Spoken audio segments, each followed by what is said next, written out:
students, last video for week 9 on industrialization, and we're going to talk about how this process takes place in the United States. We've talked about kind of some of the building blocks for industrialization. So more efficient agriculture means you have surplus food, which means that not everyone has to be a farmer. More efficient transportation means that both this food can be brought into high population density areas, into the cities, and also that goods that are manufactured in factories on a larger scale, that they can be transported to wider markets as well. And then you also have the development of steam engines, which are necessary to power these factories. And last of all, you have cheap labor. Cheap labor is vital to the industrialization process. And in the history of the United States, it's largely going to come through a surge in immigration that's taken place in the first half of the 19th century. The immigration part, or the immigrant labor part, is actually going to come a little bit later. The first factory system in America is developed in Massachusetts near Boston in the town of Lowell, and it becomes called Lowell.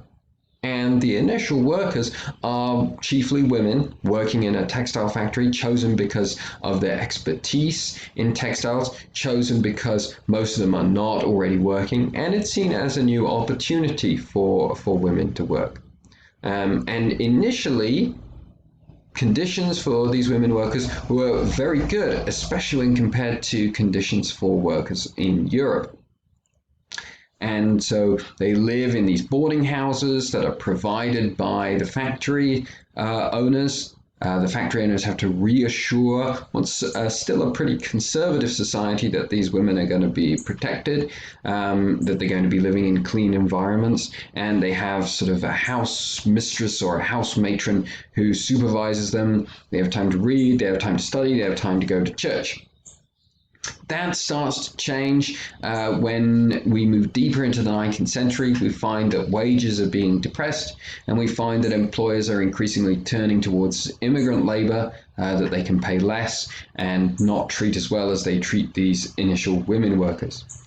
For the first time, with the Industrial Revolution, people are no longer working for their families or working with people who are tied to them by a common heritage connected to a particular place. People are just there as workers. And there are very few rights and protections for workers in the law, not because politicians want to abuse workers, but simply because this was a new situation. The laws hadn't been written yet. And so workers are vulnerable to abuse of a variety of kinds by their employers. They're also vulnerable to the dangers of working in an early industrial environment, working in the mines, being exposed to the chemicals and the pollution of working around factories, being exposed to poor living conditions. Most of these workers are going to live in slums where they have very little space. They have very little sanitation. These have been built very quickly to accommodate the surge in demand for workers. They're very basic, and they're the sort of places that workers can afford, that are being paid very low wages because there is a huge supply of workers, and so it's not as though employers or landlords have to be particularly discriminating about the type of conditions that they work in. It's also the case that wages are so depressed that all members of the working family are now expected to go out to work. Men, women, and children as young as 4 are working 12 and 13-hour shifts. Again, there are very few restrictions on the obligations that employers have to meet, apart from a wage that's been agreed with the employee. And if you have a good employer, no problem. But if you have a vicious employer, that can be a really traumatic environment. So these are some of the challenges of industrialization that it's important not to forget. But this was very difficult time period, lifestyle, a huge change in lifestyle for so many people. To come to, and so this is true of the industrialization throughout Western civilization. But now when we come to the United States more specifically, we find that these early industrial workers are typically immigrants. The period from 1845 to 1854 was the one of the greatest, the period of the greatest amount of immigration into the United States in proportion to the population. 3 million people arrived during these 9 years, 15% of the population. So in a group of 200 people, 3 of them, I think I got that right. No, I haven't got that right. In a group of 100 people, 15 of them would be immigrants. In a group of 20, 3 would be immigrants. So a large percentage of the population during this time was not born in the United States. This is a country and a culture that is in flux, that is changing. Most of these immigrants came from Ireland and from Germany. The Irish came chiefly as a result of the potato famine. The Irish had depended on this potato crop, and then the crop fails in 1845. There's a huge famine. Of the 8 million people in Ireland at the time, 1 million of them die of this famine. 1 million of them go to work in factories in England. Another 2 million travel to the United States. So huge change for the population of Ireland, and a huge change for the population of the United States, because you have this huge influx of immigrants who are dirt poor.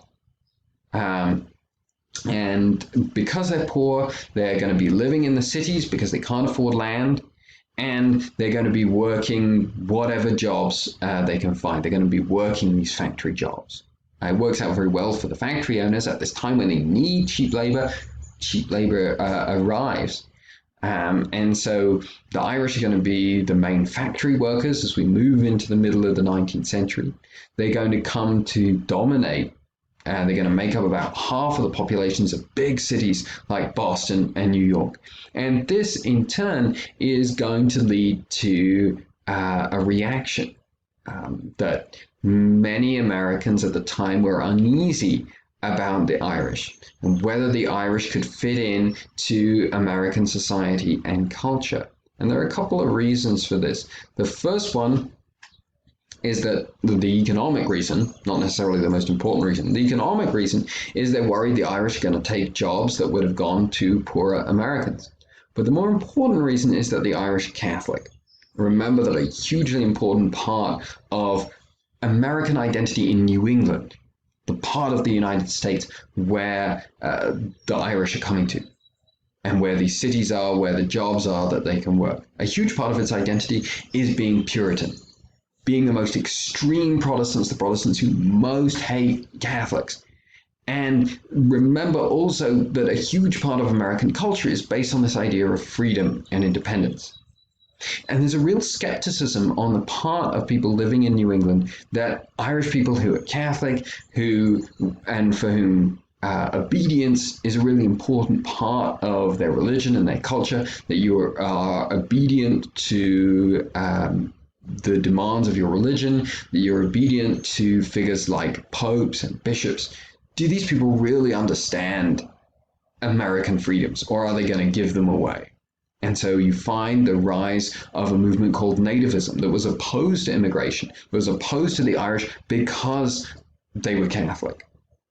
And this group, or this movement, this nativism movement, forms a political party that develops a following, and they become known as the Know Nothings.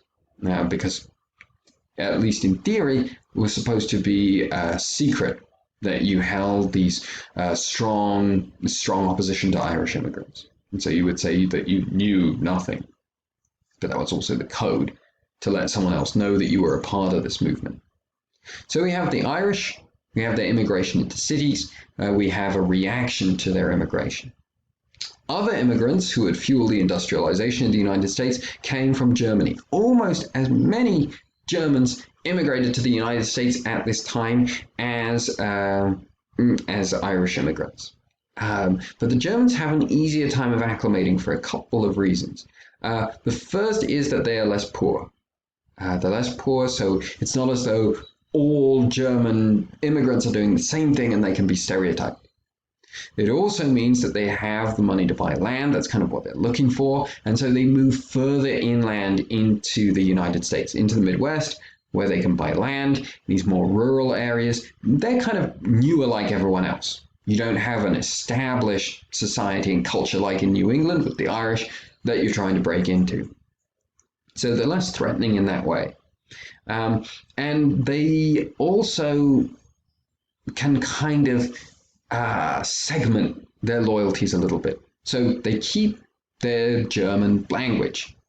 And so this is a way of maintaining their identity. But they're also willing to do things like change their names in order and make them more anglicized or American in order to fit in that way. So they are able to straddle this line between having a private life that's still quite German and maintains their identity, and a public life that's more acclimated and integrated with Americans. Whereas for the Irish, it's much more muddled together, and that creates problems. We also have significant immigration from Scandinavia, where we find Scandinavians who are immigrating into the northern Midwest, Wisconsin, Minnesota, northern parts of Illinois, where they're used to the climate. And then also large numbers of Chinese immigrants who are immigrating to California because they hear about the gold that's discovered in California. And so this leads to a significant surge in immigration from China to California, where Chinese workers in California earn very little, but they will certainly earn more than they did in China. And so many of them were quite happy to stay, but Americans weren't willing to grant citizenship to the Chinese. There was unease about what are Chinese immigrants. There was unease about integrating them into the society. And so many Chinese in the end would return to China. But this is another important part of immigration as well. So you see, again, these different tensions operating together. On the one hand, you have a growing, on the one hand, you have a United States that because of industry is more integrated together as a nation than ever before. On the other hand, this industry is being powered by expansion of the United States in terms of land, expansion of the United States in terms of population. These are new factors that also have to be integrated at the same time as they're supporting the integration. And so this process of trying to forge the United States into one nation is going to continue.